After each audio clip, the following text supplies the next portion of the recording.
It appears that the TV watchers of America need to be reminded yet again that any fair play you had expected in mainstream media is dead.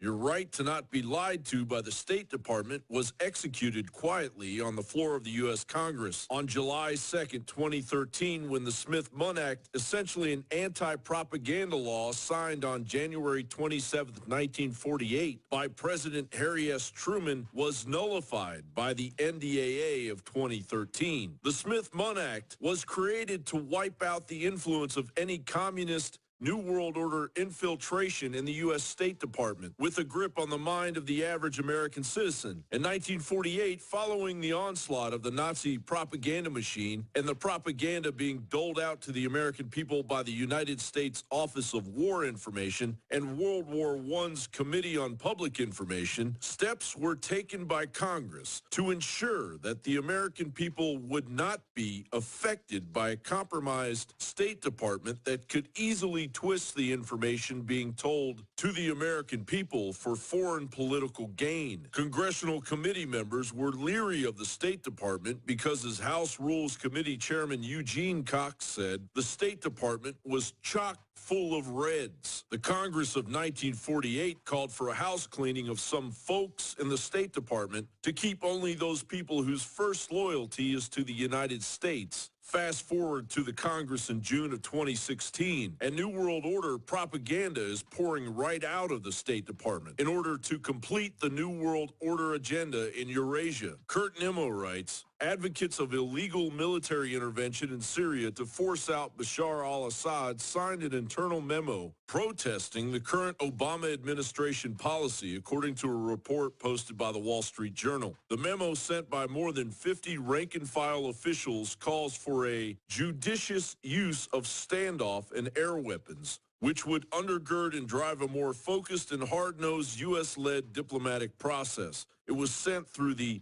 Dissent channel at the State Department. In addition to increased military intervention by the United States, the memo calls for more support for moderate rebel forces fighting against the Syrian government. There are currently few, if any, moderate rebels in Syria. The Free Syrian Army and the other so-called moderate rebels have functioned largely as a public relations front, while the actual fighting is done by al-Nusra and other jihadi groups supported by Saudi Arabia. And now the sycophantic talking heads are following suit, ignoring the monstrous jihad landing on American shores under the cloak of the Obama administration and blaming Donald Trump for ISIS, the one candidate just as concerned about the coming caliphate as a majority of the American people. The thing about Trump, though, is that he's the recruiter-in-chief. He is for ISIS. He is basically working with ISIS to kill us.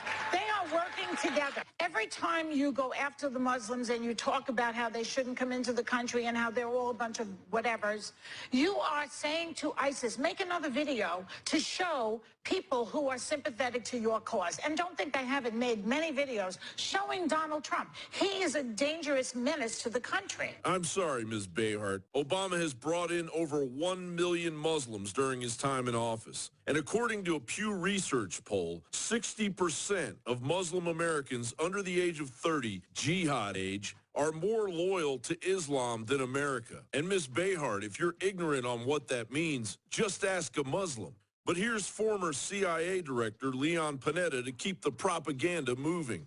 He's not only accusing President of the United States of treason and collaborating with the enemy, but in many ways what he's saying about restricting Muslims from coming into this country, doing surveillance on Muslim mosques, is basically aiding and abetting the enemy at a time when we ought to be unifying, working with the Muslim community to try to protect against future attacks. As we descend headlong into the final stretch of the presidential election, the InfoWar is heating up like a white-hot fire poker. The New World Order is manning every cannon on its enemy warship of blatant lies, firing on a diminishing population of gullible minds as a growing majority of Americans' eyes are opening to the horrible truth. Jon Bowne for Infowars.com.